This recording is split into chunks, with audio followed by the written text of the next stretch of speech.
Hey guys, welcome to another episode of Bob's Wood Shop. Hey, I'm up in what's the name of this place? Camp Vacamas. Camp what? Vacamas. Vacamas? Yeah. Up at Camp Vacamas with my good buddy Steve Antonucci, and this is the second annual spoon camp. Second spring spoon camp, third overall. We do them twice a year. Okay. All right. So we're gonna get into some videos soon, but I wanted you to see some of the tools and treenware that these folks make. There was about 30 people at the camp this time, and they make a wide variety of all these different items that you see here, scoops and all types of spoons, forks, these knives, little gremlins. All right, I'm Roy Roki, and I'm going to sharpen a hook knife for you today. All right. So I'm going to do the outside with a Tormek stone. First thing I need to do is find the angle, and I'm going to do that by hand running the stone, forming a tiny little flat spot there, which shows up, and that's telling us we go a little steeper. And for safety's sake, I'm going to lower this down. All right. And for those not familiar, this machine is a what? Tormek T7. Okay. With. And this is a customized plate you have on here? Correct. You only want to take a minimal amount off of the outside. A little bit steeper.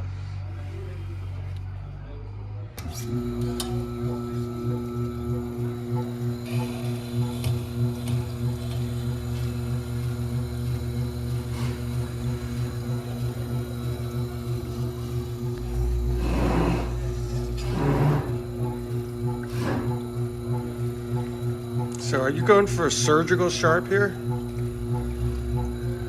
Yes, as sharp as it can get, within reason, which is cutting arm hairs easily.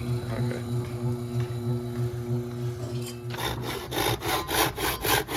How many people does it take to slide 2x4?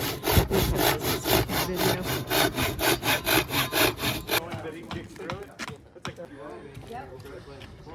So what part of the process are you doing now? I started with a log, and this is a billet, which is basically rectangular wood. And I'm starting to put some shape, the top of the handle and the bowl of the spoon, into the billet. Okay. Here's what, you gotta redraw the outline of the spoon you wanna make Okay.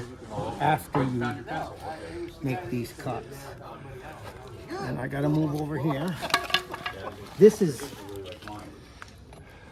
always been difficult for me to get it. Yeah, that's a potentially dangerous cut. Well, you make sure you're going into here Mm-hmm. so that you don't go too Right. far. And it looks scary, but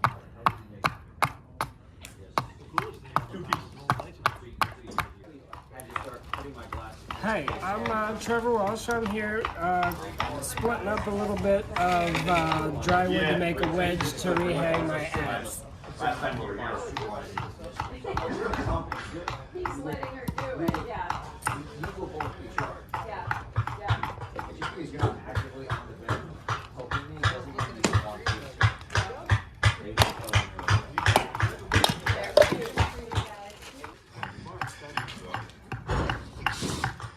Got a big selection of chopping blocks here.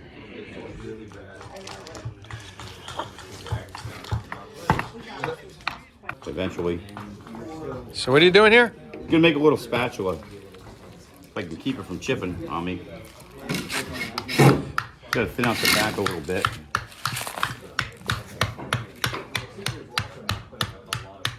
It's just a... When you know what you're doing, you remove the wood pretty quickly. Yeah, I'm trying. It's always better to remove the wood instead of your fingers. Number one rule. Yep. Okay. Just using a spoon blade, basically it's curved blade, And so this is a dry piece of wood. It's going to take me a little bit, but I'm just coming across the bowl to thin the bowl down, to take the bowl down so it has a little The scoop. Yeah. concave area. So when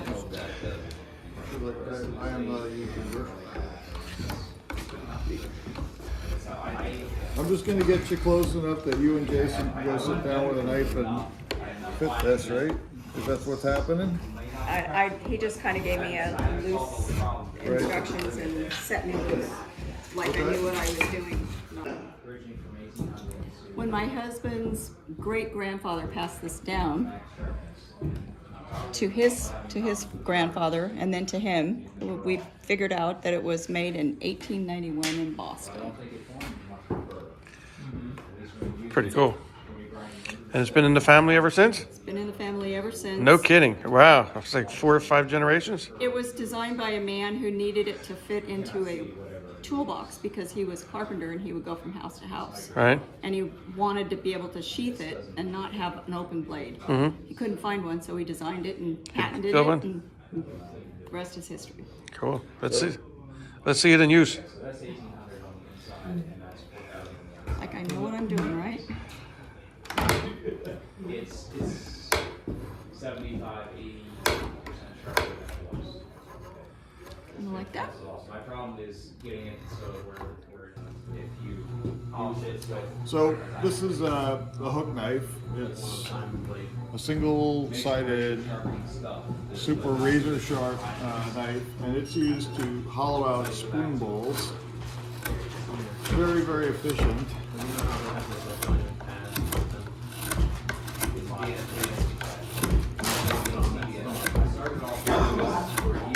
Almost like a rowing motion.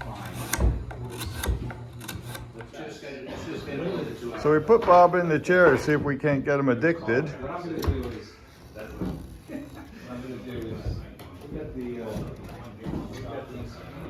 Keep your top hand all the way at the top. Making spoon shavings. He'll be a green woodworker one of these days. See, I've never used a tool this sharp before, and this is very satisfying. It's taking 1,000ths of the time off. Look at that.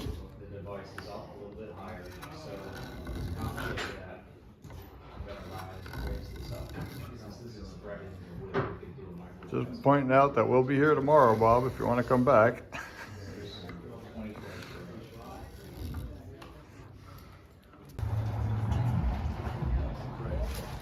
There was a large drill here with a cord. Did it go away? back to my pickup truck. I think they're calling it Spoonzilla. Backside of the spoon, carving, trying to get this curve nice and smooth. I love when they have those sharp ribs. Let's see what you got going on. Oh, I'm carving an old blank. I brought up all my rejected blanks from my refrigerator and my freezer. So this isn't a typical thing that I carve, but I'm having fun doing unusual things with blanks I put away a long time ago. So this is a spatula, spoonula kind of thing. Did you make the knife? Super hard maple. No, this is an old frost knife that a friend of mine from Germany handled for me. I remember that. There's a shit ton of it down in the fridge still. Kevin is trying to make that not true. I've had 3 sandwiches. Last year on the way out of Dodge, I took the remaining pork roll with me. No, you did. So my name is Luke Reno, and I'm carving a beechwood spoon for rice, vegetables, soup, etc. We'll see if I can get a nice clean finish before I cut too deep.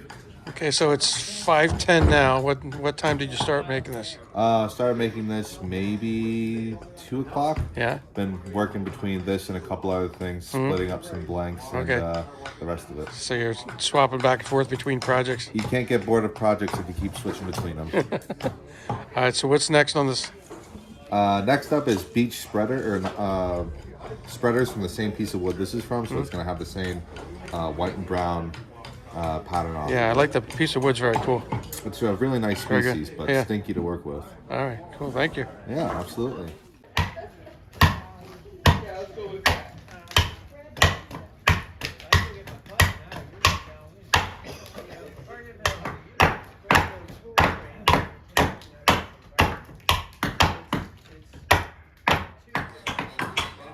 Okay, what are we doing now? So now we're going to use the hook knife, courtesy of Roy, who made the last knife, to carve out the bowl of this spoon. I don't have to go that deep with it, so I'm just going to try and even out the rest of the edges. But the curved knife lets you get a nice inside curve on the bowl without having to do funky geometry with a straight knife. And then you can get a bunch of really nice pieces in there. It works like a charm. Yeah, he's a magician when it comes to his knives. And you can tell this wood is green because that's still wet to the touch.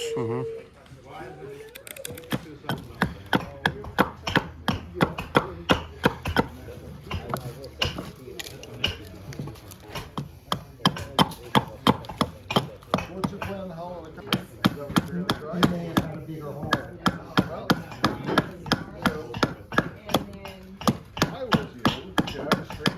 Seems to be working fine. I still make it up as I go.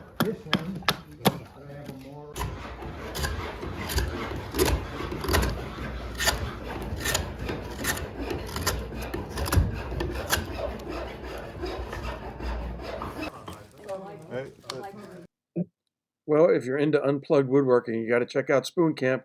It's right now, April 27th through May 1st, and you can check them out on WordPress. Thanks for watching.